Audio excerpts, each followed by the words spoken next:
Welcome to the Cherry Picker, the horror movie podcast where we like to kill people, but not really. I'm your host, Zack Cherry. With me as always... She got tits like a sparrow, Eddie of Edward is Truth. And today we're talking about Jaws 2, released June 16th, 1978. We did the first Jaws movie last summer, and here we are again, just keeping up with tradition. Before we get into anything, there's just a little housekeeping thing I want to take care of. Andre, our beloved Andre, editor, he is going to need to be taking a step back from his cherry picker duties. So the immediate future of the podcast is not certain.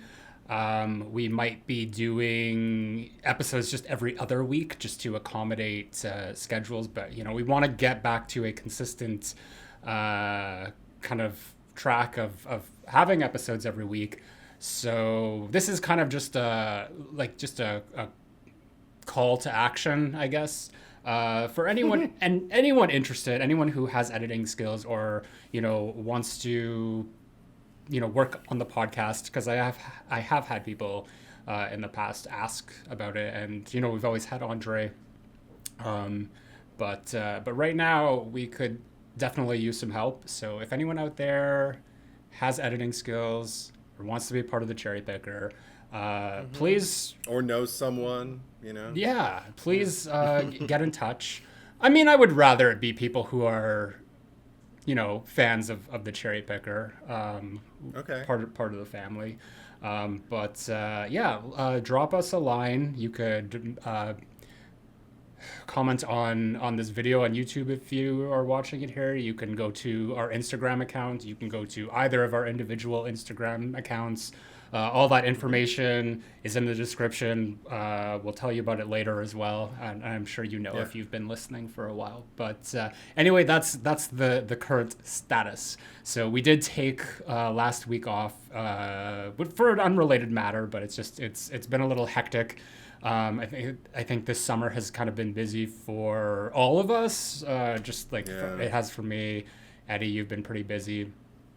Yes. And now Andre is busy as well. So we want to keep this going. We want to keep this show alive.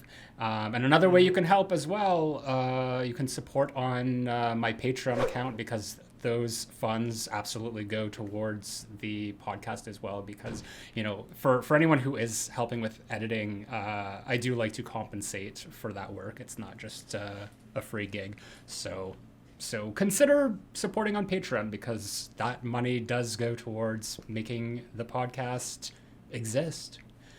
Anyway, with that said, Jaws 2, hit me with it. Yeah. Oh, excuse me. I didn't have it at the ready. I didn't know we were going to do it so soon. Okay. 4 years after the traumatic episodes at Amity Island that was terrorized by a 25-foot-long great white shark, devouring beachgoers until it was destroyed, Amity Island is at peace and opened a hotel at the Holiday Inn. Opened a hotel at the Holiday Inn? Anyway, okay. Days after the opening, beachgoers start to disappear. Along with a beached, half-eaten killer whale, or orca. Brody becomes concerned about these incidents and fears that another great white shark is on the loose with its deadly Jaws 2. There we go. It doesn't really matter. It doesn't. It doesn't matter. Does it really? Does anything about this movie matter? I mean, okay, let's get into it. You've never seen it before. This was your first exposure, yes? This has literally been, I've seen parts of Jaws, before we ever did this podcast, but like when we recorded the last episode, that was the first time I had sat down and watched the whole movie start to finish. I had never seen any of the sequels, so this is kind of now me going through the movies for the first time. So yes, this is my first Jaws 2 experience. Okay. Because this isn't mine. I don't even know how many times I've seen this movie, but every time is like the first time because it's so forgettable. I mean, I watched it. We were slated to record a week ago, and I watched it for that, and I took notes and everything. Thank God. And I had every intention of revisiting it again because I was like, oh, I'm not going to hold on to much. And then, the week kind of blew up, and it's like, oh, well, okay, didn't have time for that. So I am grateful that there are things that stand out. Like, I mean, even reading about the Holiday Inn and everything, I'm like, oh yeah, they had that big opening party where you kind of reestablish a lot of the original cast. I mean, it's kind of throughout that first act. If there's 3 acts to this movie, the first act establishes a lot of Amity faces we saw from the first movie, which is kind of cool. Everybody wanted the paycheck. I understand, and and it's a property. They didn't know that this movie was, I think, going to be what it is when they signed on to do it. I think maybe that helped. Like just thinking like, oh my gosh, Jaws 2. I mean, I would have been interested, but even just from the get-go, from the beginning, because I watched that opening sequence of the first movie, and just the boom. Just it's cinematic. I don't know, kind of the equivalent of like a cinematic like luxury suite just waiting for you to dive in, and this one was more kind of like a hotel room. You walk in and it was the hotel at the Holiday Inn.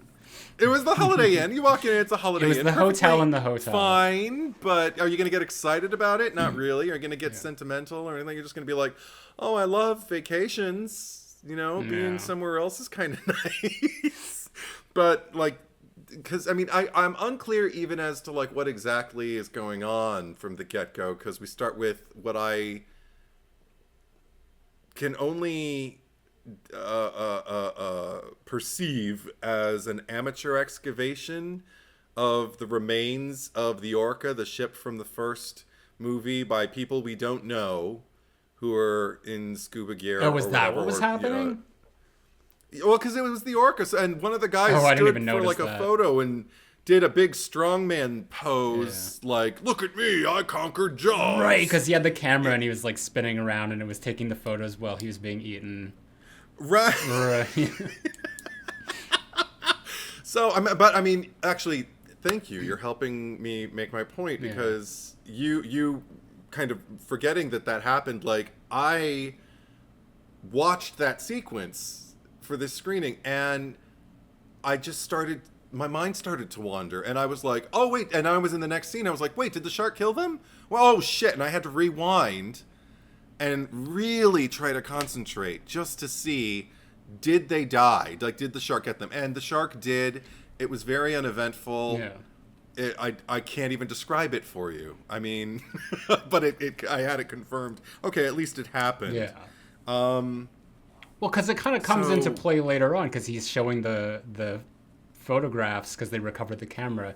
They developed the film and then there was like what might have been the shark in the photo and nobody believed him. They were like, another shark? What are you talking about? But I mean, there are every now and then there are things that I remember, like, because I think I saw this very young again, maybe not as young as when I saw the first movie, but somewhere in there, like probably grade school age. And I remember as a closeted youth having a huge crush on Mike Brody, the oldest son in the Brody family. And I watch him now, I'm just kind of like, damn, his eyes are huge. Like, not since Liza Minnelli have there been such giant shoe button brown eyes that fill a screen. I mean, that's the only way I can describe Very them. Strange thing to say. That's what I don't know, this movie was missing. A Liza drag performance in the middle of it with Mike Brody. Oh my God. If Liza Minnelli had been in this movie, it could have made it that much more watchable. Like, just standing on the beach going, oh my gosh, what are we all doing standing here on the shoreline? Is there a shark? Oh, I hate sharks. Take me back to the theater. But I would want to see her as like one Take of me like back to the Holiday Inn. she would be like floating on a tube in the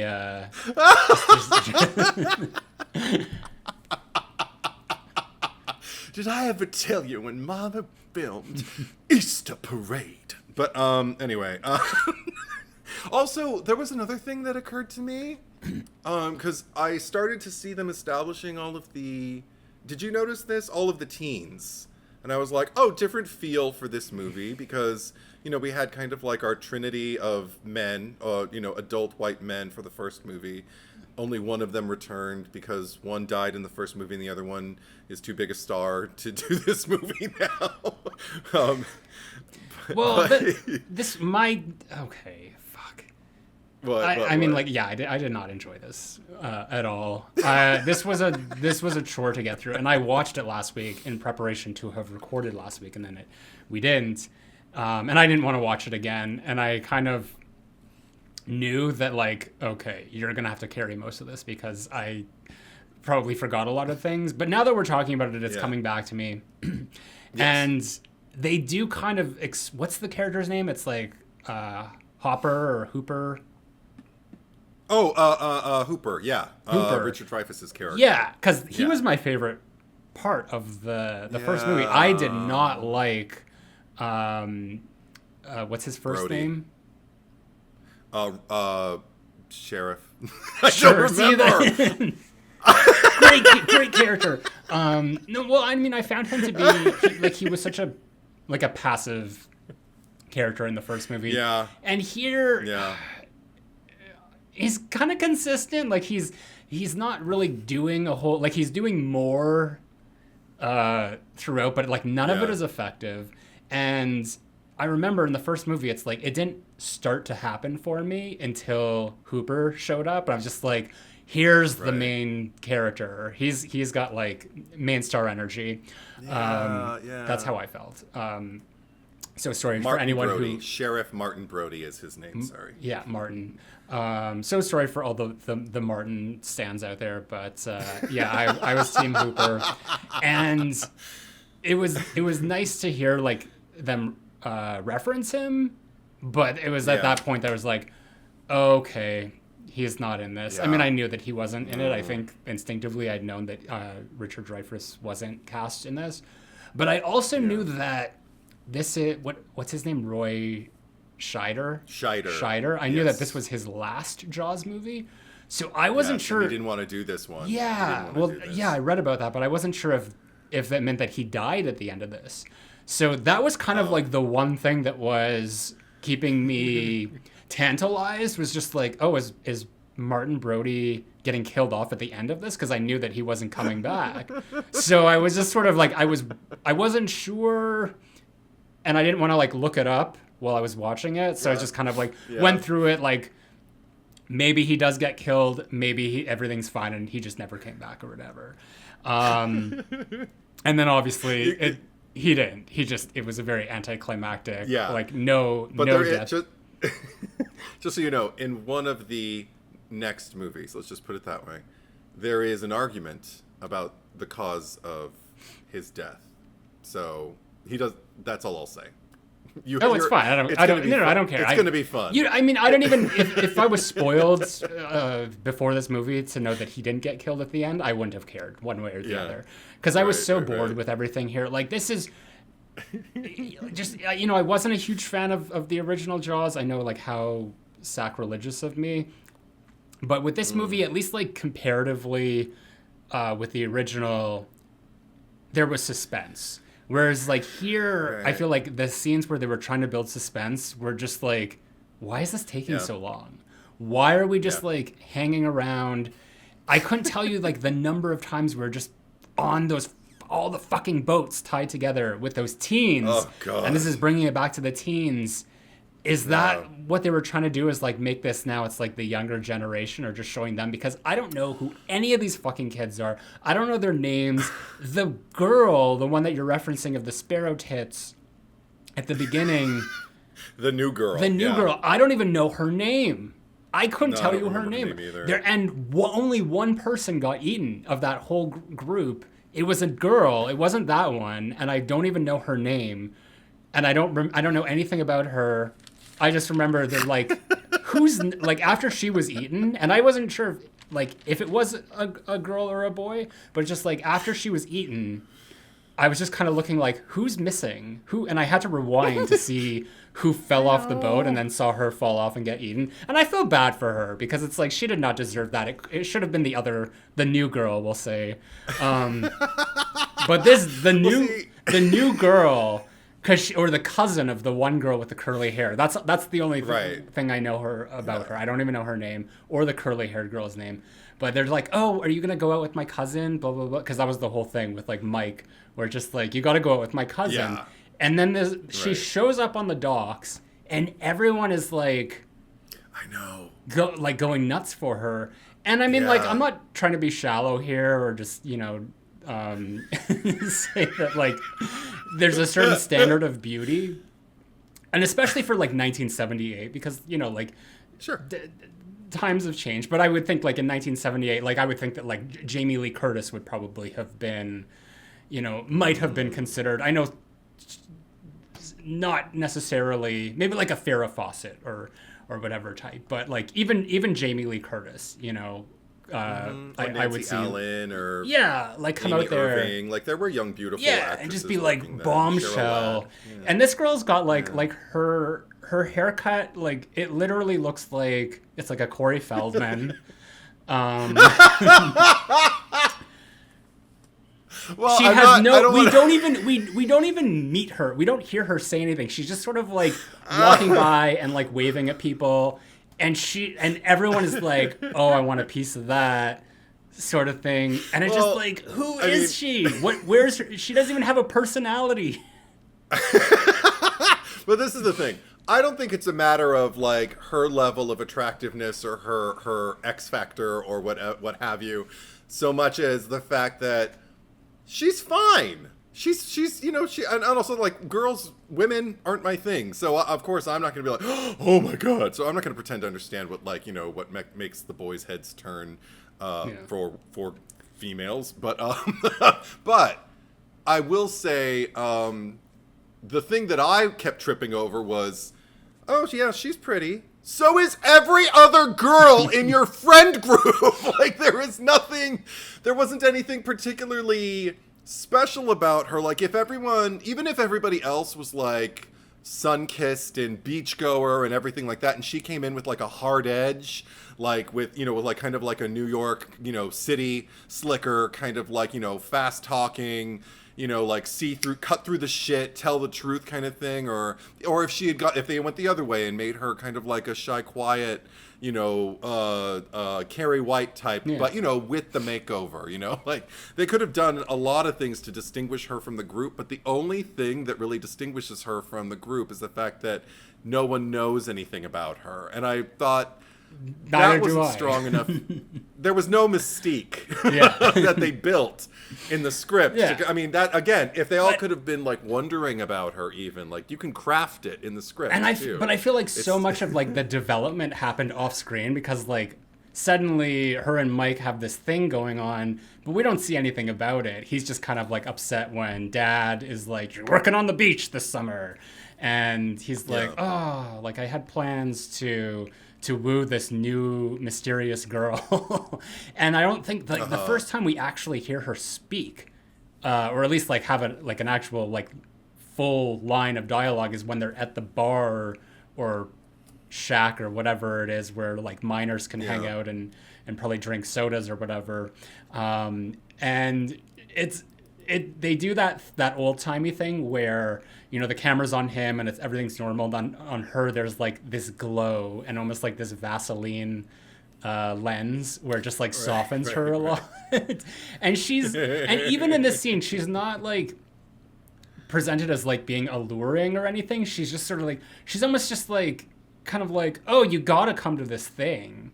Right. Like she's almost pressuring him, and it's just like I don't know if how I'm supposed to feel about this character. Like she almost feels antagonistic because she's perpetuating what we know will inevitably be the conflict that will then have to send Dad out to go rescue him. And once they're all out on the water and she gets there, she's the most annoying one. She's the one who's losing her shit. She can't keep it together.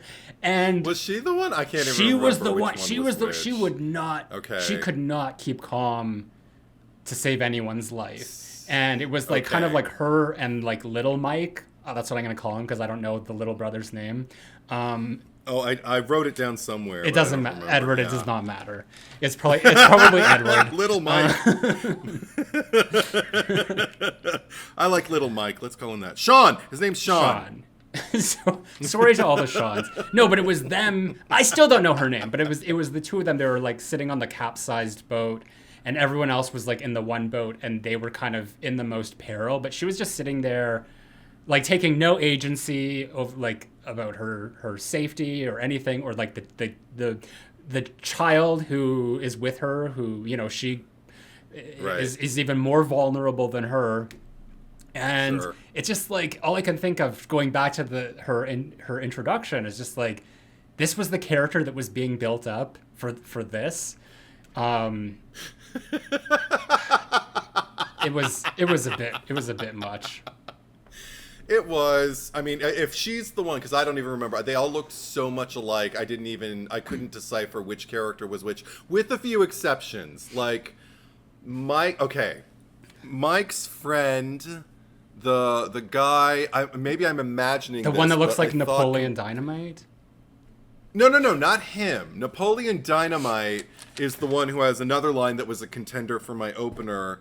I think it's right before, actually, the Sparrow Tits line. Yeah, he says, I'm thin, I wear glasses, I live in Amity Island year-round, I'm not good enough for her. But, and he's just like so down on himself, and then finally I think isn't his whole arc about like all of a sudden things are looking up because a girl's interested in him and they're all going to go out on the water, so everybody's got something to look forward to, and then it all gets rained on by this shark. Was that his arc? I could not follow anyone's arc. I wouldn't even call any character. No character even has an arc in this movie, and I'm sorry, I apologize. I'm not shitting on this one girl for any like particular reason, or just that she like I hold female characters to a higher standard in these movies. But it was just sort of like you said it the best in just like the terms that they presented her as being like having this like X factor or mystique, and yes. There was no difference between her and everybody anyone else. Yeah. Which I just thought was so, like they had put so much focus on that. But like we can throw all of the teens under this bus because you mentioned like Mike's true. friend or whatever. None of these characters seemed like they had a solid they were part of this friend group, but I didn't know like relationships or anything. Like I'll just say that these kids made the Scream 6 friend group seem so much more tighter. Not including the core four, but well, I mean, if there is a core four in this movie, who the fuck is it? That's the thing. So here's another thing. Like I was confusing characters because there was the mayor's son, and I thought that was the character who was boyfriends with the blonde, who was like who was she like Miss the beauty queen Amityville. She was she was the one at the beginning that, first of all, I thought she was like 25 or 30, but then we find out that she's like in high school, and Brody's like 17, whistling when she comes out in the bathing suit. In front of his wife. In front of his wife.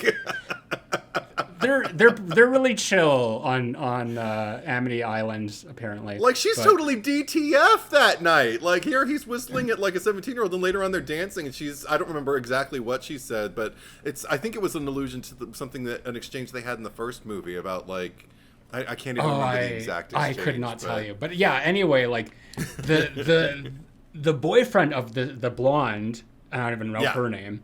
I don't know anyone's name except for Martin now and Mike. Martin and Mike. I thought that was the mayor's son. So in the scene when they're out there and they're stranded and they are attacked and the boyfriend gets eaten, I thought, oh shit, that's the mayor's son. That's like the consequences for him being a piece of shit again. And then and then it's just like, oh, it wasn't. And then the mayor's son is actually part of like the bigger group who gets rescued at the end. And I'm like, where's the fun in that? Like, that would have been a perfect opportunity to show them like just like the repercussions and consequences of the mayor's twice now like bad decisions. Sure. So there was just like a lot of things. There was like so many characters in this movie that, you know, you could have taken out probably 75% of them and, you know, told a much more concise and streamlined version of this story. But anyway, that's my take on the teens. That's really all I have to say about them. Okay. No, because what occurred to me while I was watching the movie, because I kind of just need to be reminded that they're in the movie every time I revisit it, because I think I go years with not watching it, and then I'm just kind of like, I don't really remember much about that movie. I should watch it again. I wonder if there's something good in it. And then I watch it, and I'm just kind of like, oh, oops. I mean, but the thing that struck me about the teens, the reason why I brought them up in the first place was because at first I was just kind of like, oh, they're hopping on the Friday the 13th and Halloween trend. And then I thought about, wait a minute, this movie was released in 1978, a few months before Halloween, so that had not yet become a mainstream trend anyway. Yeah. I am not suggesting that Halloween nor Friday the 13th necessarily cribbed off this movie, so much as refined, I think, the situation, because there's less kids in Halloween, so it's easier to remember who's who, and nobody looks like anybody else, so there's that. I mean, but I would still say that the kids in Halloween, they all have their own distinct personality. Like, I could tell you if someone was just like Bob Sims, or just like who's who's like the guy with the glasses, like Linda's boyfriend, and you're like, oh, Bob Sims. Like, I remember him. and same, I would argue Linda, the same is you true asshole. for the first. You know, like, you even remember his lines. I don't know any of these fucking kids. Yes. No. This I have to write them down and recite them as I read them for this pod. But no, and even with Friday the 13th, with the first movie, I'd say arguably like the dynamics. I still watch that movie and still kind of like uncover little things, dynamics between the characters where I'm just kind of like, oh, is that the context that you two are in? Which means, okay, the movie wasn't really upfront with a lot of like the dynamics of their characters, but at least they were there. They were laid in. The actors are playing them. So the more you watch the movie, the more you can uncover. I've watched this movie, Jaws 2, 6, 7, I don't know how many times, a bunch of times. And I never remember it, and I never feel like I get to know these kids any better. I only have questions about particular key moments, like you brought up Napoleon Dynamite. But the one who I was indicating is the other one, the one who's a little heftier than the Napoleon Dynamite kid, because Napoleon Dynamite has curly hair and glasses. The other guy, whose name I do not know, is Mike's kind of closest friend. I think they have a scene together at the bar where they're just kind of like leaning on it and just kind of, I don't know, I don't know if they're drinking or what, but they're just sitting there and they're just kind of talking, and then the other kids come over, and I think that's when they get invited to go out on the boat, and the guy's just kind of like, yeah, let's do it. And then Mike, that's another huge criticism I have for the movie, is that Mike gets separated from the rest of the teens. Mike being with those kids and with his brother would only help my investment as far as like the tension and the stakes of what's going on there. Like, because I actually do care about that character a little bit more than I do about all the other teens. So the fact that he's safe, like way off screen, like miles away. It's not even that you care about him more, but it's just like, it's a character that you know, and it's a character that is like connected to Brody. So it makes sense for him being there at the end and, you know, putting up that fight. Like, obviously, like Sean, remember, little Mike is there, but it's like, he didn't have to be there, sort of. He could have just been at home with mom. You know, they could have easily even written him out. They could have been like, oh, we sent him to summer camp for the season, or things like that. You know, like there's so many ways, like Poltergeist sequels, like the way that they wrote out like the rest of the kids. So Right. I don't know. And it's interesting that this is like kind of one of the first big horror sequels. Because I mean, like, there were sequels, obviously, like, you know, there's like the Draculas and the Frankensteins and all that. Right, You know, there's so many different versions of that. And then when you go into like the Hammer movies, and even like Vincent Price stuff, like Dr. Phibes. But I think like Exorcist 2 might have been... I'm looking it up right now. Because we discussed this before. We were talking about like the first sequel. Like big, 77. Yeah. Exorcist 2, The Heretic was released a year before this. Yeah, so then this was sort of like setting that in motion. And in a way, like Dawn of the Dead is unofficially or officially a sequel to Night of the Living Dead. Night of the Living Dead. But it was just, this is when, probably late 70s, when it was really starting. And then obviously Halloween and Friday the 13th kicked that into high gear, where we were then getting like new sequels. So yeah, I guess like they hadn't refined it yet, but I mean, like there's no conflict here.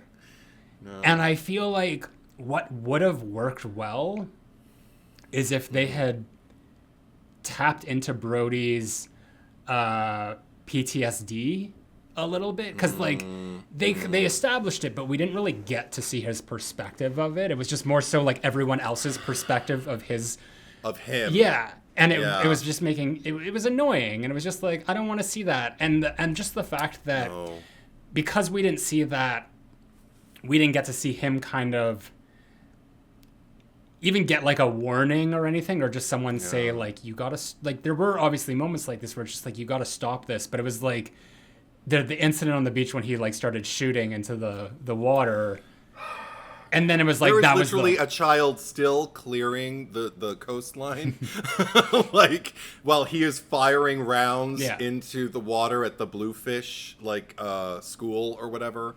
And I mean, literally a child, he could have shot a child. And I'm like, that's not the Brody. This is, now you kind of are becoming the thing they were accusing you of being when you were trying to close the beaches and warn everybody about like the stakes of what was happening in the first movie. And now you've become this like loose cannon that can't be trusted, and who's going to listen to you. And watching him, I mean, I guess that's their version of conflict for this movie, is watching him get fired and everything like that. Yeah. But again, like, I don't know if this movie's trying to make him trying to go a more realistic route and not make him a hero by having him drive drunk back home after he's been fired, and having the deputy, who is now going to be the sheriff, you know, talking to him and everything like that, and him. 'Cause, I mean, Roy Scheider did some good acting, but I was like, I don't like this.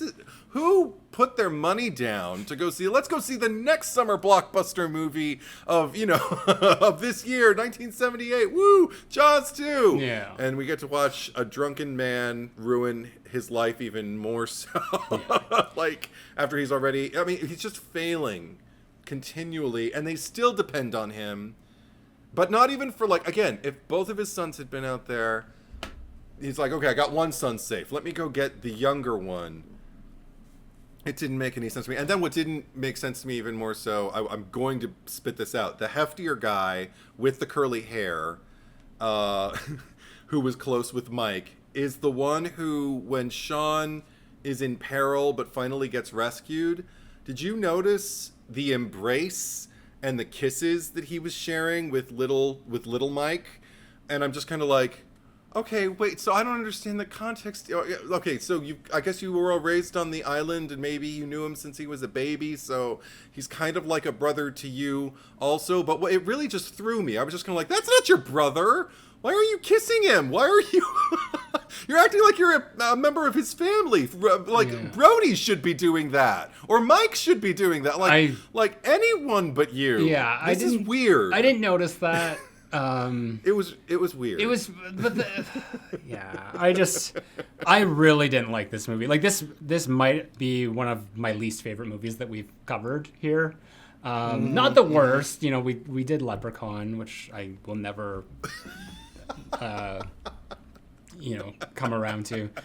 But yeah, I did not enjoy this experience at all. And I even remember, like, I kept checking the time to see how much was left, and even like getting down to the very end, and it felt like it was taking so long, but it felt like there was still so much that needed to be taken care of, and it's like, oh, there's only 3 minutes left. Like, what? Right. What could possibly happen? And I think at that point I knew, like, well, I don't think that he could die, because it wouldn't be like a big emotional scene or anything. So, and then when it turned out to be the cable or whatever, which was like foreshadowed earlier, yeah, I found this one to be quite insufferable. And from what I understand, what I've heard from you and other people, is that the franchise only gets worse from here on out. But this is the thing. I would argue it gets worse in a more palatable way. Like, Jaws 3 was my favorite when I was a kid, because that was, before, I think we've covered this before, like when you're young enough that there are no good movies or bad movies, there's just the movies. And I would just watch that movie, and I liked it because it was a mama shark and a baby shark. Also want to talk about the politics or the family tree because there is discussion about like the relation of these sharks to each other and to the first shark. It's quite humorous. There's a website devoted to it. Okay. We'll get into that. We'll get into that. Because we did sort of talk about this for Jaws, because it was sort of, I guess the idea made it sound like one of the movies, I don't know if it was Jaws 2, you might have been talking about Jaws 3, where it was kind of like Bruce, the shark from the first movie, had his mother or father come back to avenge him. So I'm just like, oh, so it's like the Billy's mother to Billy Loomis. No. So then someone would just be on the boat, and they'd be like, Bruce's mother? No. I love that you think that. It's not that. I think there were some crossed wires and you're misremembering. Sure, but I think that would be it's good. Thing. It's good. Yeah. I love it. Bruce's mother. Didn't see that one coming, did you? But now we just need to we need a Jaws requel with Timothy Oliphant, just so he can be on the boat and just say that. And that's why she's so much larger than any shark that's come before, because she's lived a goddamn long life. She'll make the Meg look like a speedboat. Yeah. But okay. What were we talking about? I had a Jaws 2. I don't know. Jaws 2. We were talking about the way they relate to each other and everything like that. I don't remember what my point was, but I do have another one. One thing I do remember about this movie that I get reminded of when I see it again is the cover of the VHS video cassette that used to face forward. Because I don't think I owned it. I don't think I had it in my house for a long time. And maybe I rented it, I don't know, 2 or 3 times. But I do remember just staring at it. Because you remember those VHS cassette covers like a lot if you were around, in that time. And I just remember the girl on water skis with the shark.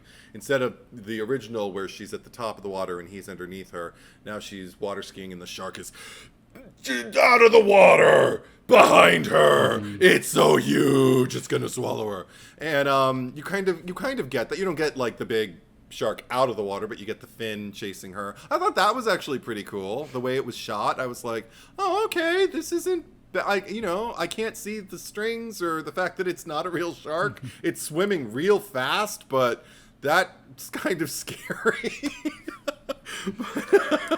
That scene, I mostly just love how the shark inadvertently blows up the boat. Yes.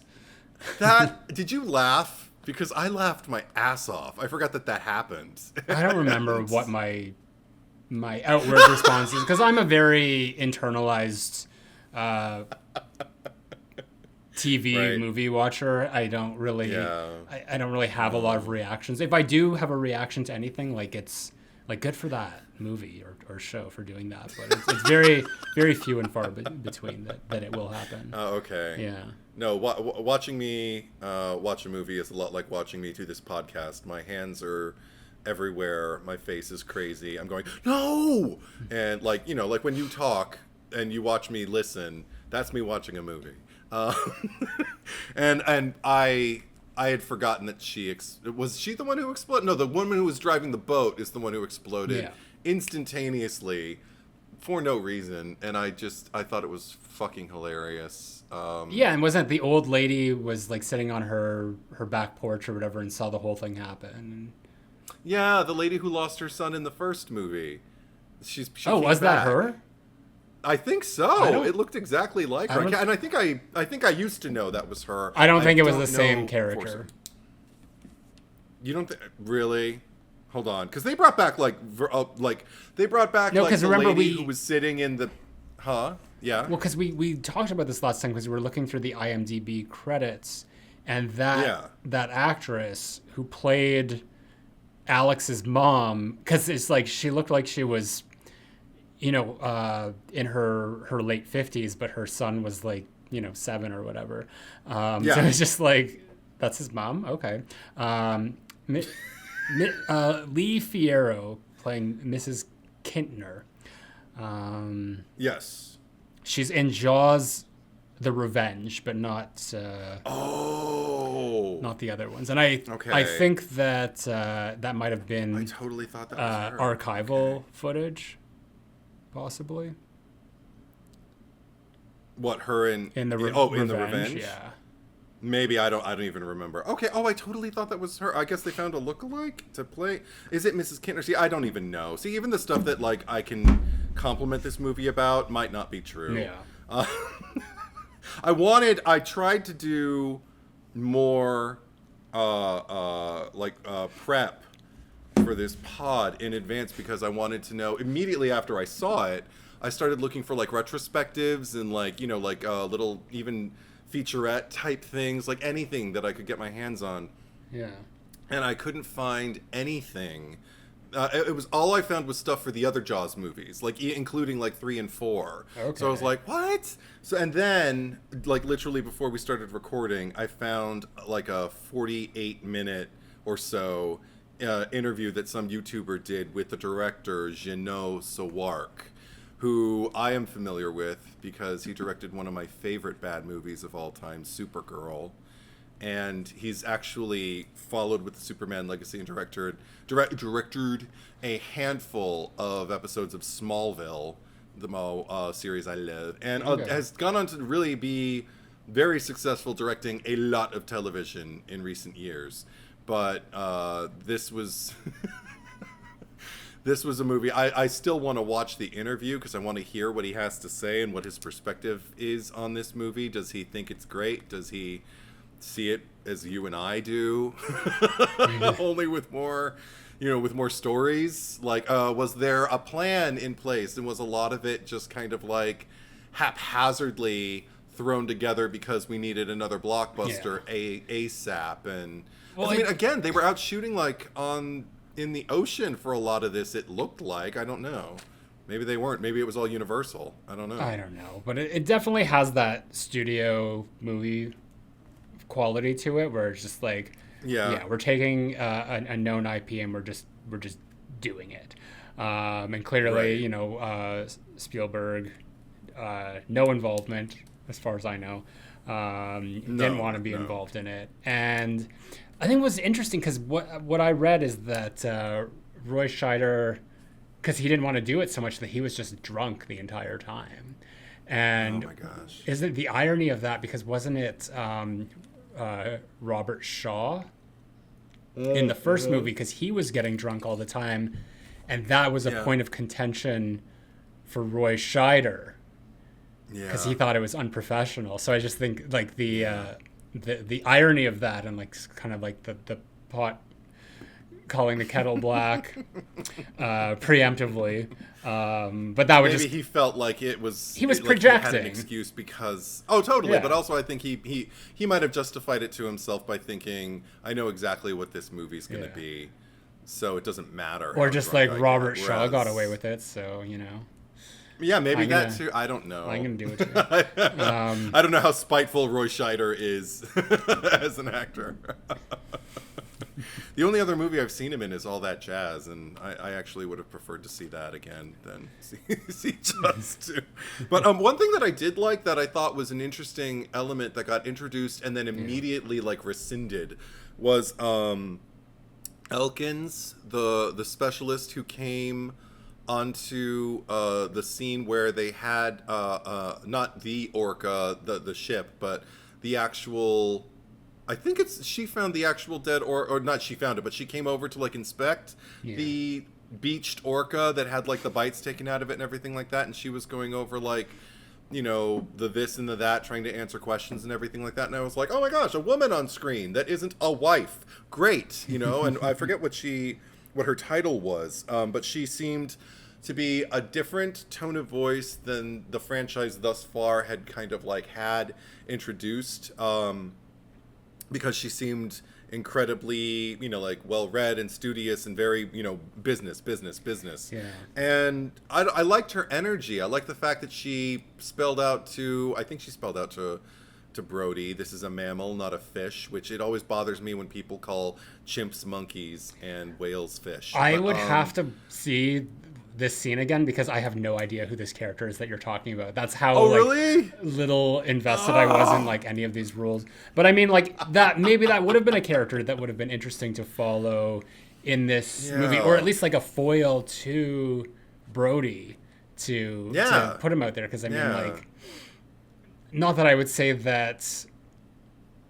Like, it was obviously a different dynamic in the first movie with the three of them, but I wouldn't say that any of them were like full on a foil to him in particular. It was more just like these three different personalities on this boat out at sea. Whereas that might have been interesting to just see like kind of like her, this character who I have no idea who it is that you're talking about. Sort of. She also had one of my favorite lines of the franchise: "Sharks don't take things personally, Mr. Brody." And if you watch the movies after this, it completely negates what she said. Yeah. I mean, but that would have been a good argument for the two of them to have. But now that you're mentioning that scene, because I remember. Oh, by the way, looked it up. Roy Scheider was a Scorpio, so probably was very spiteful. Speaking from experience, that is. You can say that you're a Scorpio. I know I can be offensive to Scorpios. I'm offensive to all. Oh my god! I didn't even take into consideration what signs the characters would be. Probably because they're like such non-characters. No, but there are no signs. It doesn't matter. They can be anything. It's true. But no. The whale, the beached whale. All I was thinking about was the scene in The Craft. I was just waiting for Nancy to come out there and just be like, "This is my gift." What was the name of the deity? It was like Manon. Manon has gifted us.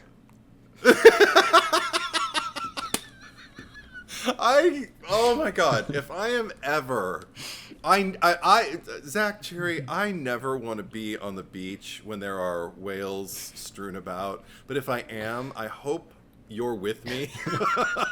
Just because I can see you running toward one and just falling to your knees and just going, "These are gifts!" I'll just start playing him like the whale guts. Yeah, right. Just rolling around. And then people, I don't know, I hope that there are other people who will follow.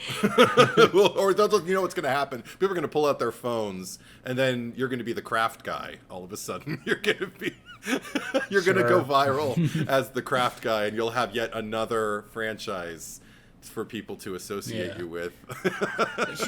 Like, how about that? Like a spin-off of The Craft and Jaws. Oh my gosh. Okay. A crossover. Yeah, just like witches and sharks. They did a fucking Sharknado franchise. I'm sure that, this is... That's true. And I mean, at this point, Blumhouse... Because who owns Jaws? Because there hasn't been a Jaws movie since Universal. It's a Universal property, like Chucky. That's so weird. Like, why do you suppose that there hasn't been another Jaws movie since the fourth one, which was because I think they did the same. Universal did the same thing to its Jaws franchise that initially Warner Brothers did to its Batman franchise. You know, you start with one movie, it's a huge hit. The second movies are a different thing because the first director returned for the second Batman movie. But then, you know, third movie comes out and it's different and people are like, oh, okay, whatever. Then the fourth movie comes out and everybody's like, I don't know. You're making me wish that we're talking about Batman Returns now. We can always talk. I about mostly Batman mean like Returns. in this day and age of just like the requels of how like everything is like had a new sequel come out. That it's strange to me that there hasn't been like a new Jaws, in some capacity or other. But I think it's because no other movie, if another movie had surpassed Jaws as far as like, I mean, as far as box office or even critical acclaim or both, I think they might get it in their heads to try again. But I think because no one else has really kind of created a movie that people hold on par as the first Jaws, a shark movie. I think that's why Universal is a little gun shy about it. I think, you know. Well, the 50th anniversary is coming up here, so maybe Blumhouse can get it, and if they own the craft, you know, do a crossover for. Nancy calls on Manon to give her gifts, and it ends up triggering a shark who wants to get revenge on the deity and anyone that stands in its way. What if we find out that Manon is a shark?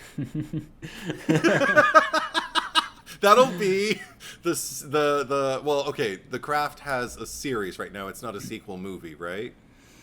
There is no Craft 2. It's a series, isn't it? No, it's that. It's a second movie. Yeah, it's the one with David Duchovny.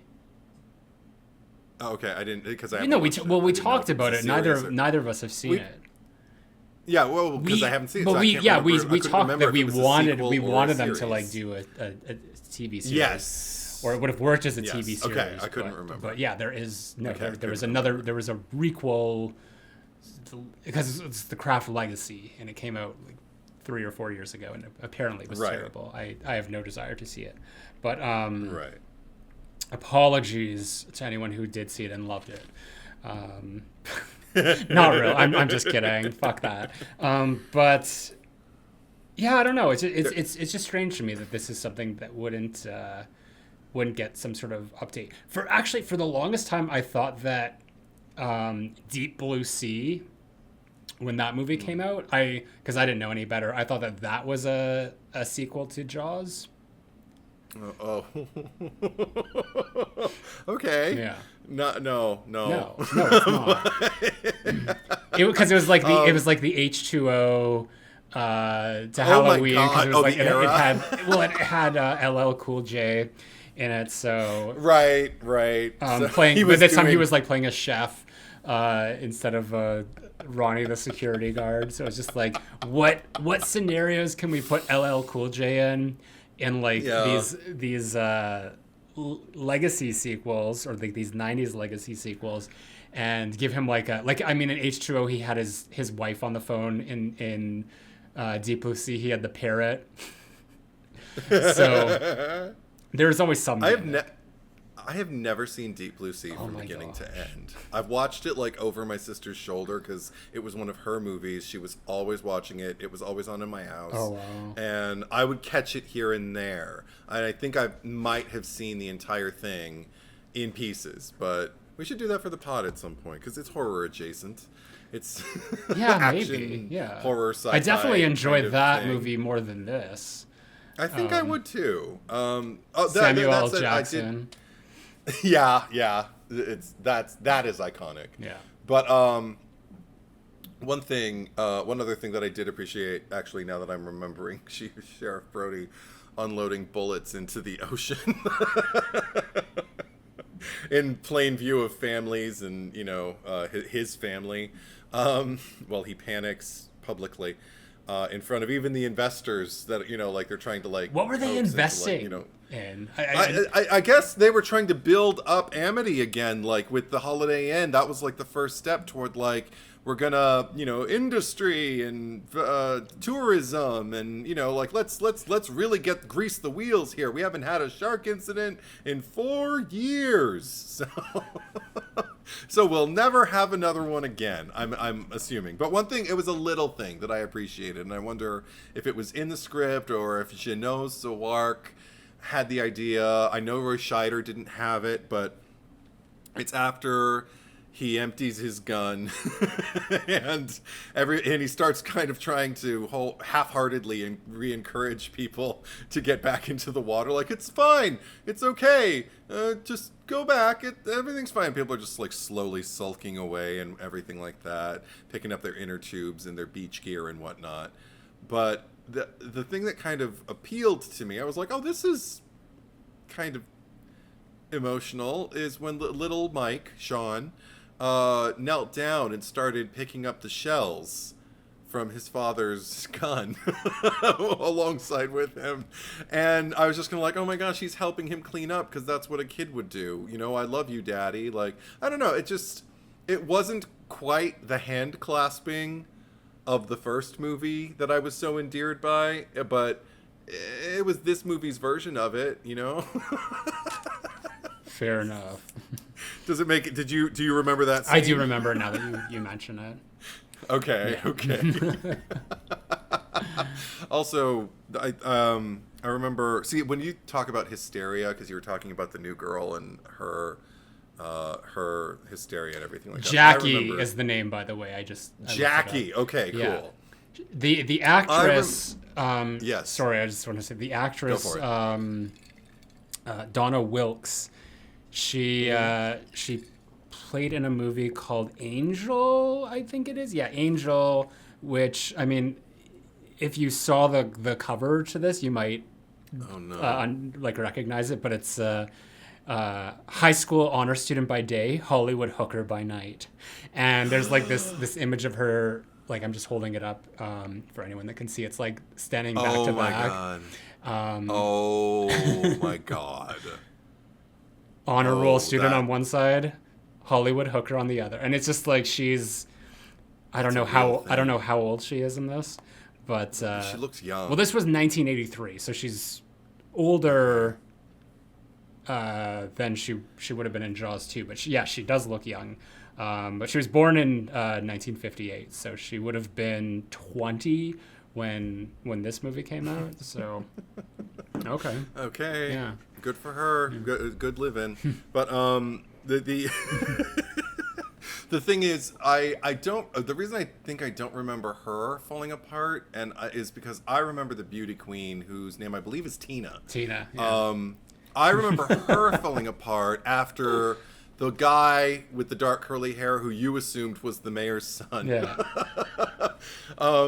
There was a slight resemblance, I guess. But he had much curlier hair. Maybe that's what I noticed about him. Yeah. But after he bought the farm, and first of all, like, I was so outside of that shark attack, because that did feel personal, the way the shark was, like, going after the boat and everything like that. And I think the shark knocked him out of the boat, and then I don't even remember how they ended up so far away from each other, but he had to start swimming toward her, and she's like going, swim, whatever your name is, swim. and the shark is starting to swim from the other direction. It's going to reach him before he reaches the boat, totally. And the thing is, he does reach the boat, but the shark is like, kind of dragging him down. And I don't remember exactly what it is that he says, but I just remember him getting up and almost kind of like reaching for her in the boat. And he said something to the effect of, help me, and getting pulled down. And she didn't even reach back. And I remember thinking, I can't get behind these people.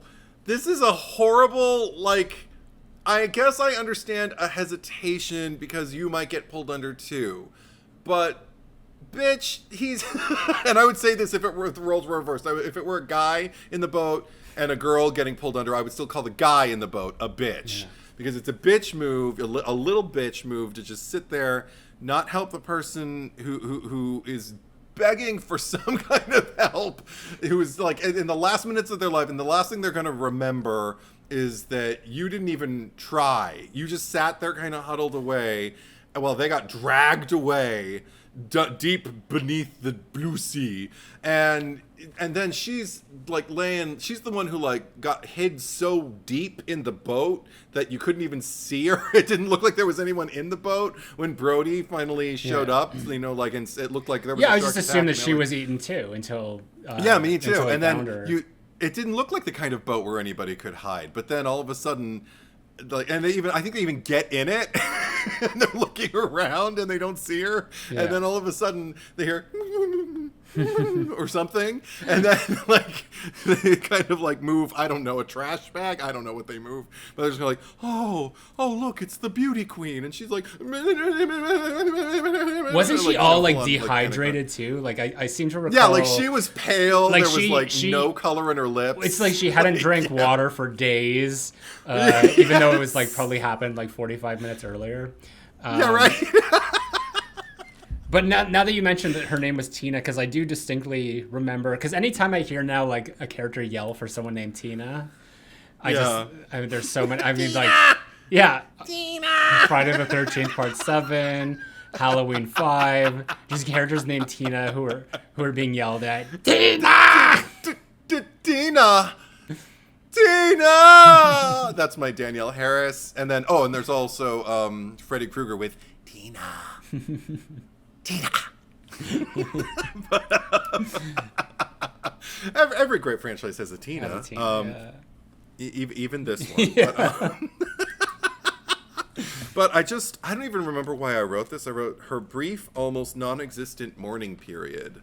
I guess it's because she immediately just went into panic and shove and cry and scream. But I mean, I don't know. I was just kind of like, I don't know. I was like, maybe that was too judgy. Maybe that was her version of mourning, was the shock that she went into after she watched someone who she could have helped and didn't get eaten by the shark. See, if this movie were crafted better, I might have gotten this. I might get this like with a certain level of assuredness, and maybe even certainty, dare I say it. Like, imagine watching a movie and you're certain about something that you see on screen happening. But that's another thing, is like the way the movie, and this isn't an attack on Jeannot Zawark or his team or anything like that. I don't know how many hands this passed through in post, or if anybody gave a shit. But so much of the action, and I think you might have already kind of like indicated this earlier, but so much of the action, particularly when they tie the boats together, I can't follow from A to B. I have no idea who is where, what their relationships are to each other. We already established that. But also just kind of like, what's going on? The clearest thing I get from that tying the boats together is that the mayor's son is leading the charge there, while he's the one making sure they toss the rope from, device to device or whatever, to vessel, from vessel to vessel. And he's kind of like showing more leadership than I've ever seen his father show as the mayor. And I'm like, good for him. I thought he was going to be a prick, but it turns out, but I can't remember, is he the one who threatens the new girl who's panicking? Somebody threatens her when she starts panicking and gets really in her face, like screaming. It might have been him. I don't remember. It might have been, because I was on team whoever that was, to be honest. But the thing that well, no, because like seriously, at that point, it's just like, get your shit together. Like, be productive. Like, don't just try to survive, not just for yourself, but for the good of everyone else at this point. But the scene that I do remember is the helicopter pilot who... yes, Harbor Patrol. And I mostly remember because, like, his beard was... He had, like, a very Amish beard. But just, like, it was a very elaborate set piece, I guess. Yes, it was. Just, like, it was. The whole... Like, just the way, like, the helicopter was pulled in and flipped. And then all I could think... Like, that was a very... visceral thing of just like the blades kind of like whipping at them, because I'm like, oh, someone's gonna get decapitated, and of course it didn't happen. But I think at that point, like the one girl had already been eaten, so it was it's like nothing bad happened to them after that. Like they were in danger, but they like there were no other casualties. There was no escalating panic beyond that. That it just I all I remember is like the finale. Just, they were sort of like stuck on that man-made island, that like rock thing with like the electrical thing, and they were trying to climb up it, and apparently like that actual location was way too slippery that they were actually struggling to even stay on. No. Oh my god. But yeah, They were Blake Lively in The Shallows. Never seen it. You should see that. That's a pretty damn good movie, actually. Yeah. As shark movies go, I think it deserves to be among the top tier. I mean, there's not much. Yeah. There's not much to compare. There's not, like a lot of. So I was trying to do a vocal fry there because that's what it sounded like, but I guess it went into New Englander. Yes. A vocal fried New Englander. A vocal fried That's New your Englander. next opening voice. I'll be New Englander with a vocal fry. Okay, I don't know what movie we're doing next, but that should be fun. Yeah.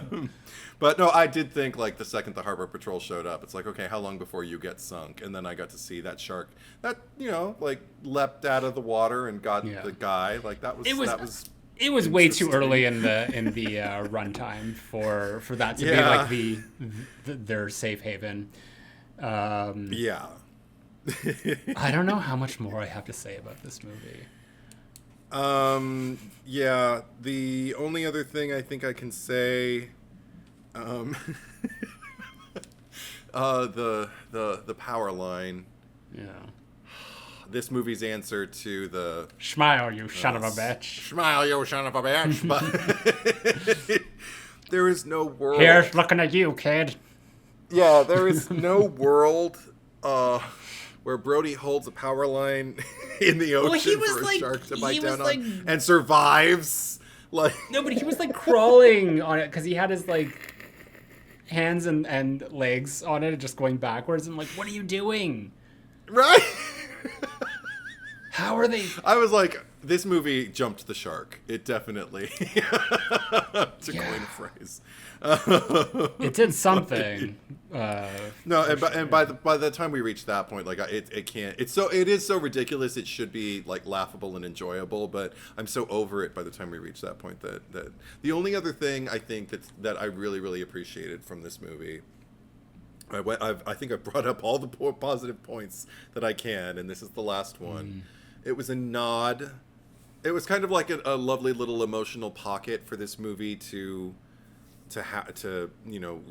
lay me in, and I appreciated it because it might have been when Brody came home drunk after drunk driving, which I did not appreciate, or maybe it was when he had to, I don't know. It was at some point he's outside the front of his home, and I noticed, oh, there's a yellow like flotation, like a barrel flotation device in front of his house. It's been turned into a planter of some sort, like there's green or flowers like growing out of it or something.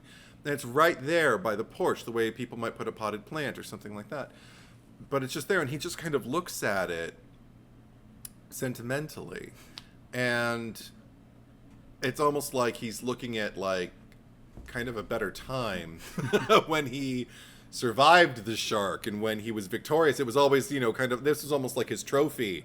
This was like his claim to glory, and like the time that he conquered his biggest fear, and and got to be right about everything, and got to make a new friend and all of that. And now all of that has been stripped away.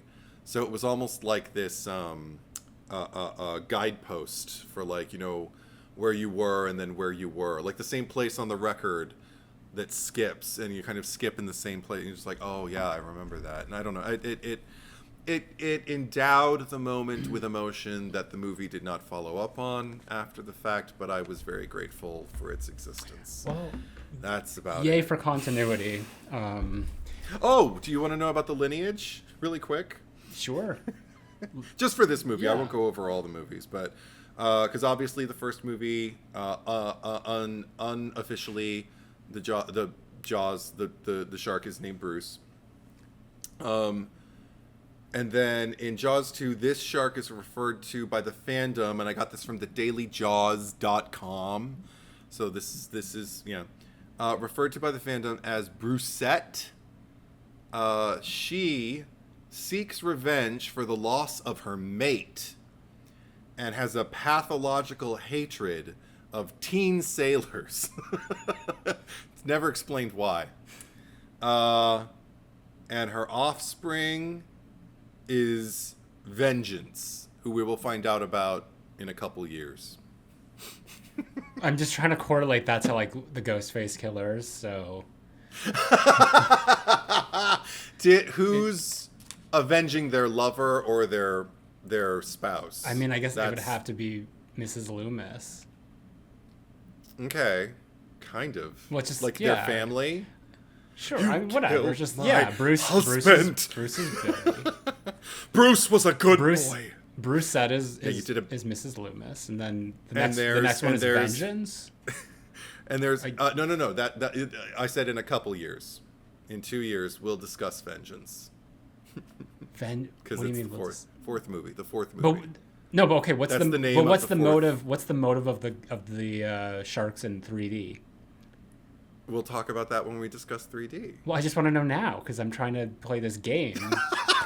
I don't want to spoil. Okay, if you don't want to have it spoiled whatever. for you No, folks. it's whatever. Kill. Well, we got to have something to talk about for Jaws 3.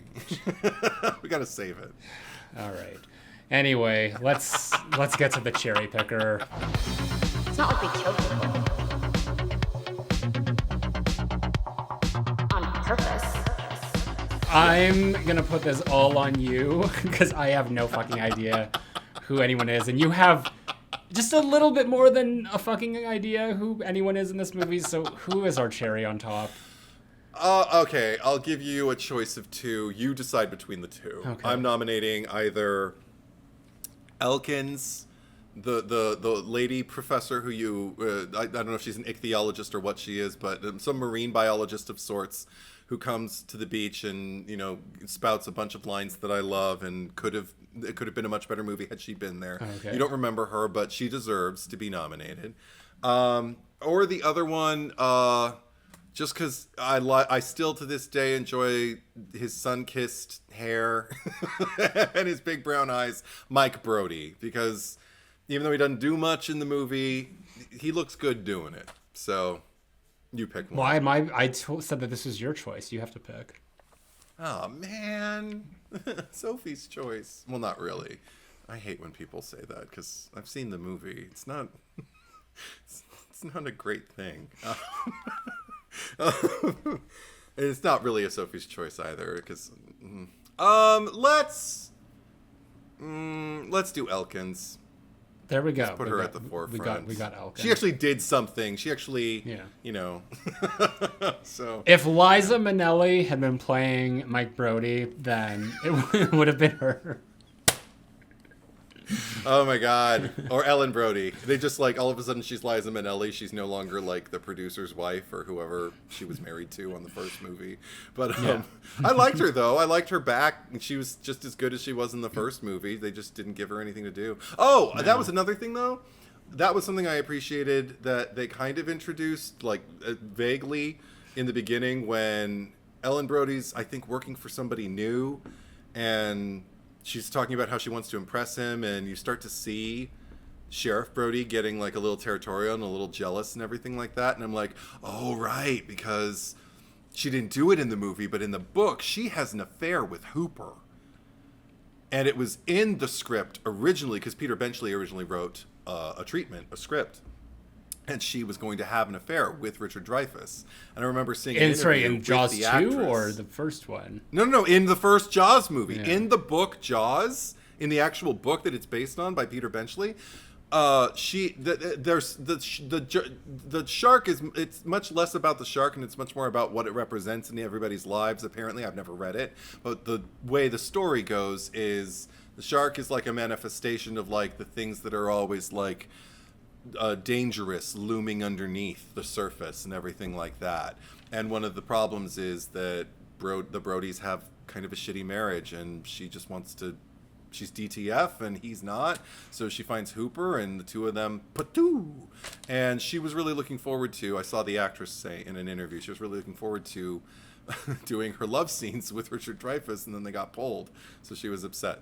So I thought this movie kind of introduces a little jealousy from Brody, so it's almost like, is their marriage on the rocks kind of thing? I don't know. Yeah. It was interesting. I'm pulling it. You're just making me like it. now sexualizing Richard Dreyfuss in Jaws, and I mean, like, yeah, he could get it, but he's cute. Yeah, he's got a cute little butt. Yeah. When he walks away in his jeans, yeah, it's like, they're all gonna die. Okay. Yeah, and he's the snarky one. And that's the guy. Yeah, that's the guy. that's the one you want to fuck and marry. All right. Last week, Cherry Picker, we asked you who deserves to die the most, and I still know what you did last summer. I nominated. Right. Hold on, I've got these mixed up. I nominated Ben Willis, aka Ben Willfather, and you nominated Julie James. And across Yes, I did. Patreon, Instagram, and YouTube, we had 858 for Ben versus 296 for Julie. Thanks, guys, for showing up. So I love your like your thanks for defeat. I got people in my corner. Yeah. Like, they're not the majority all the time, but when, even if they're not, I appreciate. Whereas like when I get stunned, I'm just like, fuck all of you. Do me dirty like this. It's the Cherry Picker, not the Edward Truthers. The Edward Truthers. Oh my god, that sounds really scary. The Edward Truthers. Like birther or like the flat earther. Flat earther. Flat earther or birther or any of that shit. I don't want to be an Edward Truther. Oh my god, that sounds terrible. Anyway, go on. Now you gotta change your move on. Instagram. No! Amethyst Frost says Julie was tonally all over the place, but she provided too many moments I found unintentionally hilarious. Whenever I think of her screaming herself awake in class, I have to laugh, and I appreciate how much she fought to keep Carla alive when Nancy was ready to leave her for dead. Ben was a lot more annoying in this one, since the writing doubles down on him being a killer and abuser, and the entire climax of Ben writing off Ray accidentally killing his own son and then getting shot into an open grave by Julie as she screams, "Just fucking die," in the middle of a hurricane was soap opera camp perfection. In conclusion, I vote for Ben, but it should have been Jack Black. Oh. I feel like we're gonna see a lot of "but it should have been Jack Black" or Titus. Ghostface Gremlin says, "Poor Julie, she doesn't deserve the hate." Whatever. To each Nicole, their own. Nicole Hutchison. This movie is a guilty pleasure. I can't help but love it, but I can laugh at it too. User NQ, bunch of numbers. I don't think that's their real name. Absolutely love your channel, but confession, I have never been much of a horror fan because I'm too much of a chicken. But you guys are certainly changing my mind and have introduced me to some amazing films such as Last Night in Soho, Identity, and The Menu. Nice. Yeah, I like two of those. I like all of them. But we're know happy you to do. help, yeah. Absolutely. Kenta Voorhees. Ben Willis, he has this strange obsession with waiting a year to enact his revenge, first with David Egan after Susie's death, and then with himself back to back. I understand it takes a lot of planning, and later we find out he has a son to help him, but if they just skipped waiting a year, they probably could have gotten Julie whenever they wanted. P.S. I love how when Julie is trapped in the tanning bed, no one thinks to turn the dial down at all. Love the Cherry Picker, looking forward to Urban Legend and Halloween H2O. I didn't think about turning the dial down either. Oh my god. Oh, but we talked about it. Just like you unplug it, turn the dial down. Yeah, turn but it I was off. too impressed with her performance. Yeah, I was fair. distracted by my own impression. Go on. Denise says, this one is tough. On one side, we have a psychopath who kills people, and on the other side, we have Ben Willis. No, that's not what she said. That's not what she said. On one side, we have a psychopath who kills people, and on the other side, we have someone who lied about killing someone. My vote goes to Julie. Thank you. And for the laugh, my God, that was hilarious. Well, you're welcome.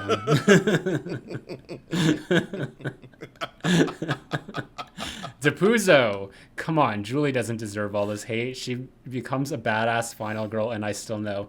I'll go to bat for her all day, and her scream is so good. Just fucking die. Always love that line before she shoots Ben Willis. I'm 1,000% with Zack on this one. Hope Eddie comes around on Julie when they eventually make the Legacy sequel. Haha. No, it's not going to happen. I'm going to say right now, I turn toe on a lot of things. Well, I don't know about a lot of things, but things, like there are things that I revisit and change my opinion on later. It's not going to happen with Julie. I'm never going to be on her side. Sorry. Hopefully Andre records this moment in particular, and then if there ever is a requel and Julie does come around, we're gonna replay this moment. I really like her. Yeah. If it would have happened by now, wouldn't it? Like, it's been over 20 years. Anyway, go on. Yeah, because you've been watching these movies for that long. Ugh. Which you haven't, but okay. Will Robinson, I've have to seen pick the them. fisherman just for killing Helen. Love the podcast, guys. Love from UK. Love right back to you. Yeah. Pamey Adams. I'll be honest, growing up, I resented Julie as a final girl because she was out here Googling while my girl Sarah Michelle Gellar was fighting for her life and lost, and seeing a black final girl was huge for me growing up. Nothing but respect for my final girl, Carla. She was giving Scream 96 Sydney energy with that chase scene. All that being said, I'm mature enough now to acknowledge that Julie isn't all bad. She has maybe the most iconic 90s final girl scream and deserves more respect for that alone. So I vote for the fisherman because he's petty. And I know exactly where he was on January 6, 2021. It's giving insurrectionist tea.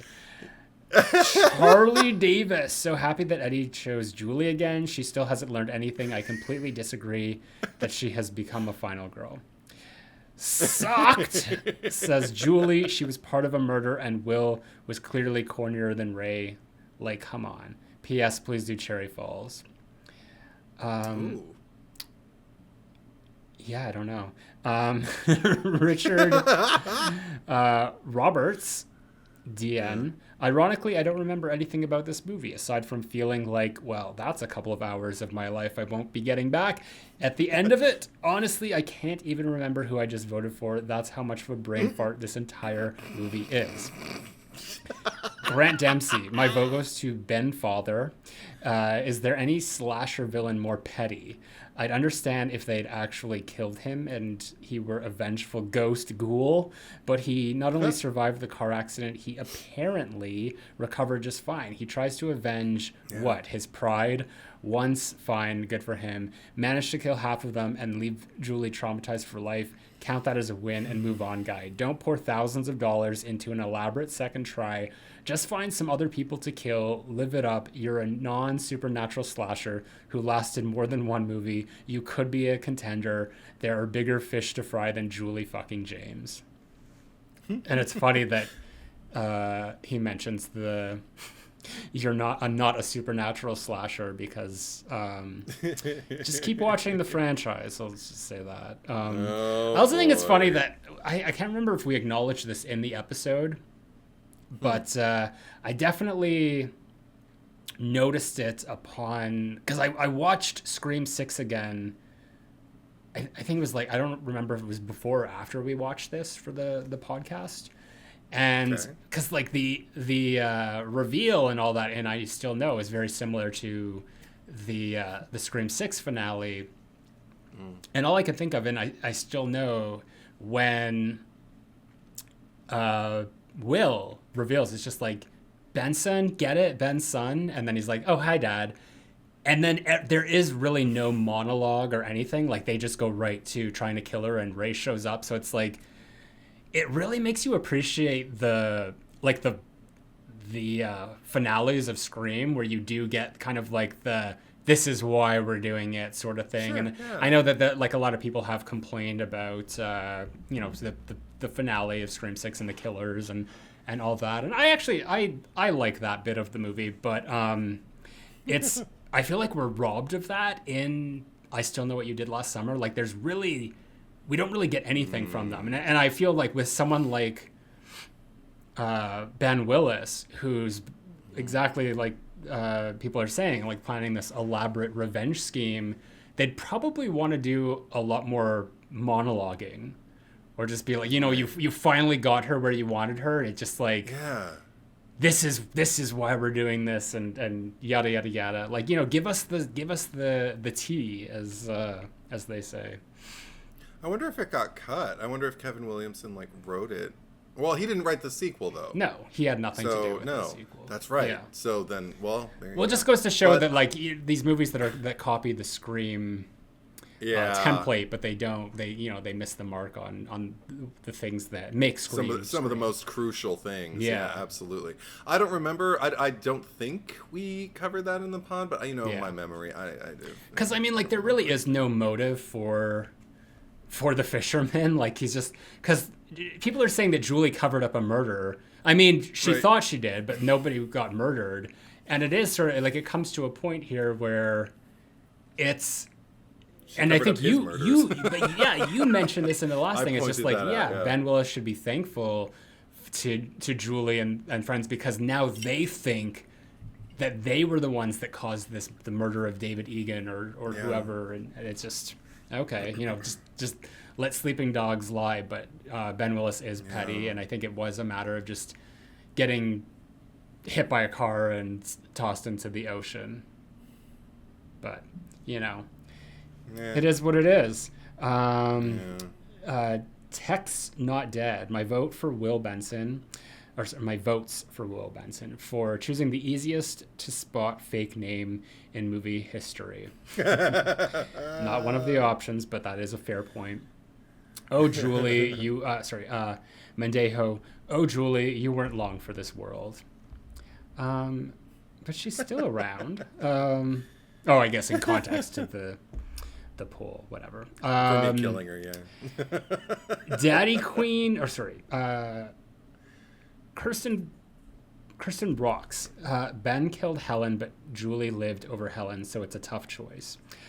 Daddy Queen 82. I might be in the minority here, but I love this movie and the character of Julie. While the fisherman Ben Willis is a good villain, I voted for him to die because I agree his motivation is so petty. I'm looking forward to the requel, and I do hope Brandy returns along with Jennifer Love Hewitt and Freddie Prinze Jr. Jayton Pascal. In the first one, definitely Julie, but in I Still Know she is too entertaining to kill, so I have to go with Ben Willis. Matthias Egemen, Estes, for not saying anything about everything, and he said nothing to correct the radio question when he knew he wanted to save them, but it killed them instead.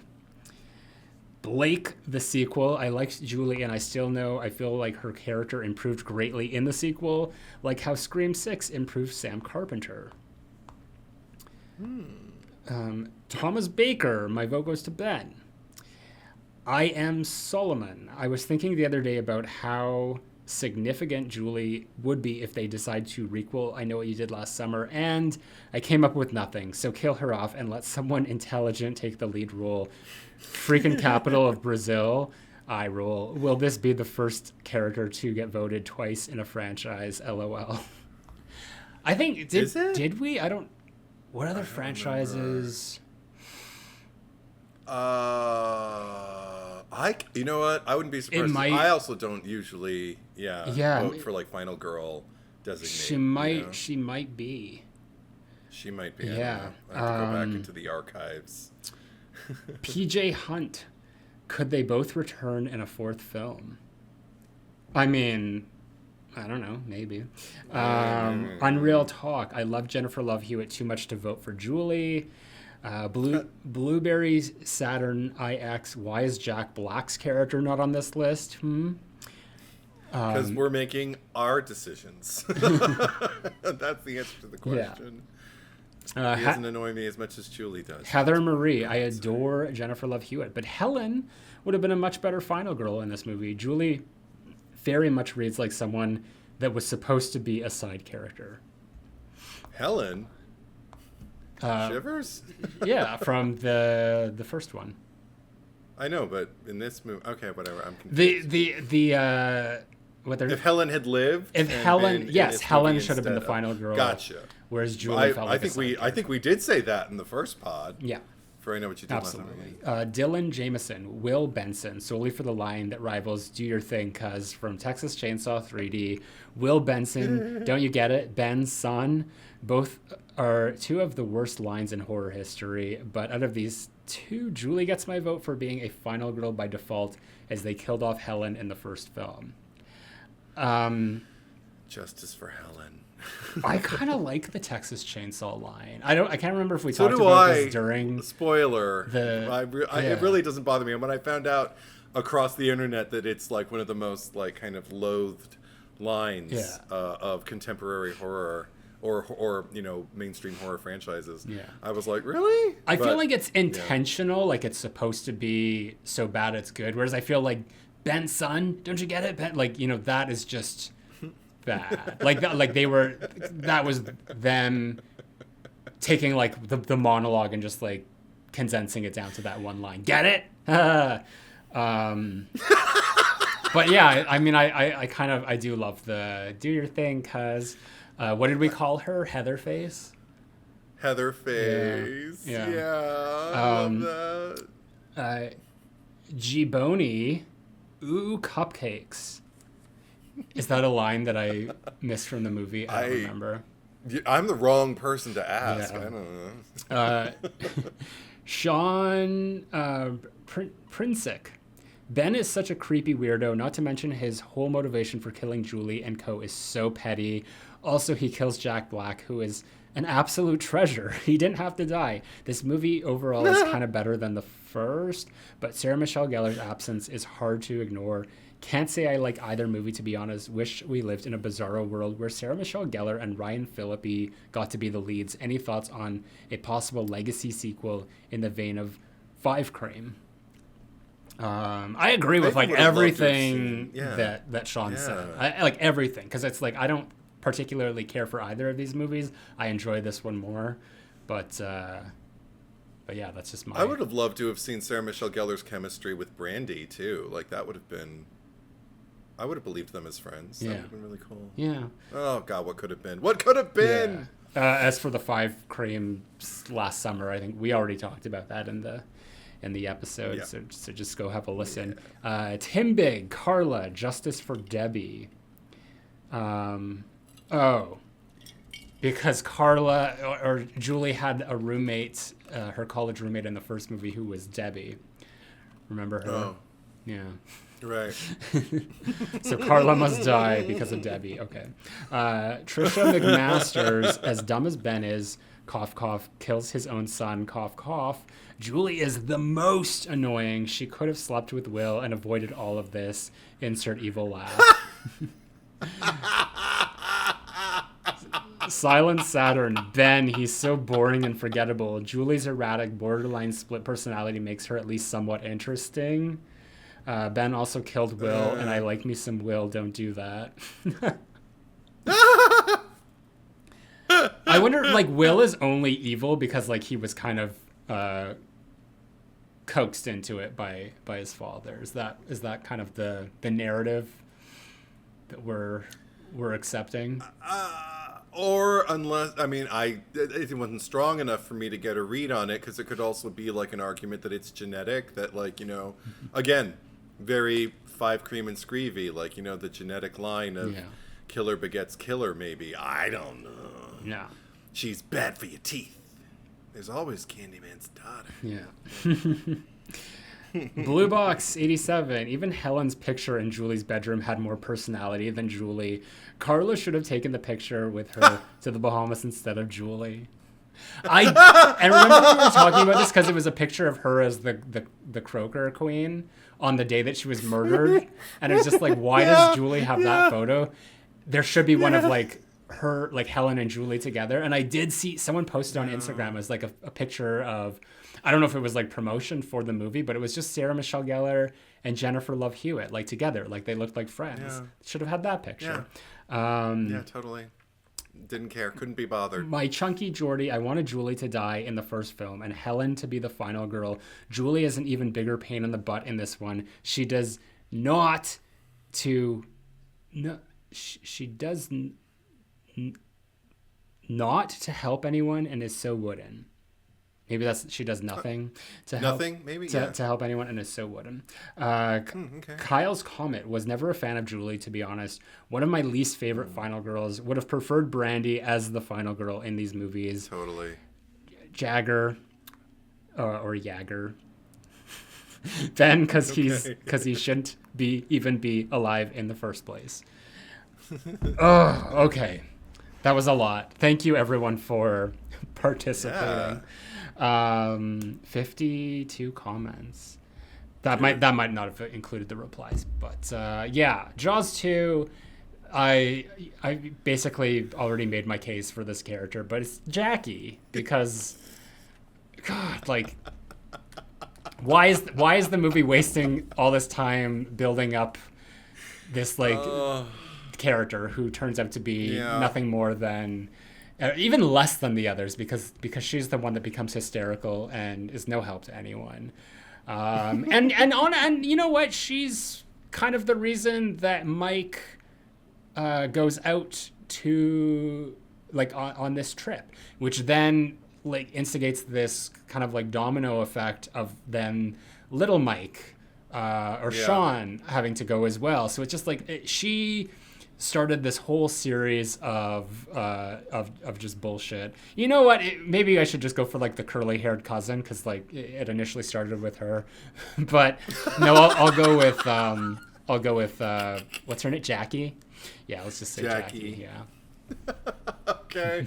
And I just did a little scroll, which is the lengths of my research. I mean, honestly, it doesn't matter. There's so many characters who could be expendable, but just because it still bothers me, I'm gonna choose Andy, the other curly-haired friend, not Napoleon Dynamite, but the other one.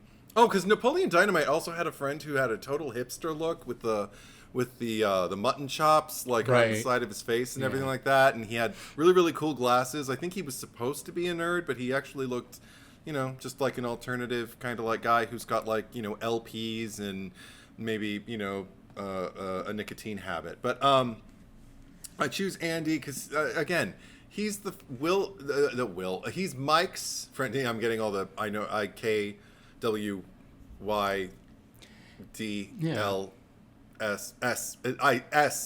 You know what I'm Brody saying. Martinson is what they could have called him.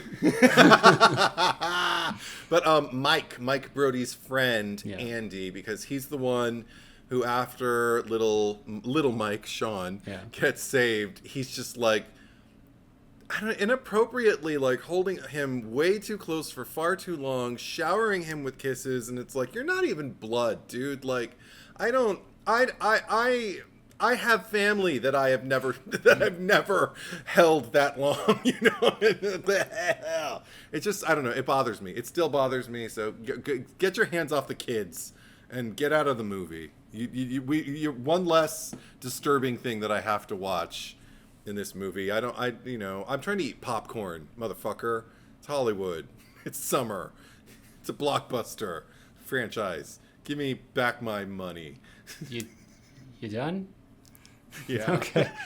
Well, there you go. You've got Jackie and Andy. So vote your heart, vote your conscience. Andy. You can vote Andy. He did it. We didn't know that Chucky was making an appearance, but vote on Patreon, Instagram, YouTube. I do want to welcome some new Patreon supporters. So say hello to Bo Harris. Say hello to Bo Harris, Dan Pearson, Lucas Lowry, Ryan Underwood, Daniel Dickerson, Kennedy M, and Hippie Noir. Welcome aboard, friends. Welcome. Again, anyone who wants to support the podcast, you will get early access to all of our episodes. You'll also get access to the Cherry Picker After Dark if you are supporting on the Freddy Krueger tier. And this month, we have got Scream Survivor, I should say, Season 3, which I think might have been our best turnout yet. I think it definitely had the most interesting characters. It was, is it the longest? I don't know how long the other ones are. They go on for a while. You're gonna eat with the Cherry Picker After Dark. We'll say that because there's a back catalog. It's all this extra content. If you ever wanted to see your favorite Scream characters be put into a reality television show simulation. Hosted by Wes Craven. Not really a simulation, just sort of like made up in our heads based on what we think and like feel. Fantasy football, that kind of thing. That's check it out. So that's really fun, and you're supporting the podcast and the future of the podcast as well. And I did also, I mentioned him earlier, but I do want to thank Andre. So thank you for your hard work and everything, and just a reminder, we are looking for more help, so please feel free to contact us. You can go to our Instagram page account, which is the Cherry Picker Pod, so follow us there. You can find either one of us separately. Where are you, Eddie? At Edward is Truth. One word, traditional spelling, on Instagram, Letterboxd, and YouTube. How about you, Zack Cherry? My Instagram is Retro Bitchface. YouTube channel, the main one is Zack Cherry, ZackCherry. I'm on Letterboxd, also Zack Cherry. Twitter, ZackCherry8. I think that's all the major ones. But then if you are new to the Cherry Picker, and you are listening to us, you can go to our YouTube channel. You can watch these videos, so subscribe to us there. And if you are watching on YouTube, you can listen to us on all major podcast streaming platforms. The RSS feed link is in the descriptions down below, so listen to us. What's going on next week? You probably have no idea because we did not talk about it, did we? Is it the one with the people gathering and suddenly the darkness falls? No, I have no idea. No, it's neither do I. It's Sleepaway What is Camp. it, Zack Cherry? Oh, Sleepaway Camp. Well, kind of. The people and they're gathering, and then the darkness falls. That happens in Sleepaway Camp. Sure. I thought you were being more literal, but anyway, that's what's happening next time. So thank you for watching. Thank you for listening, and we will be right back.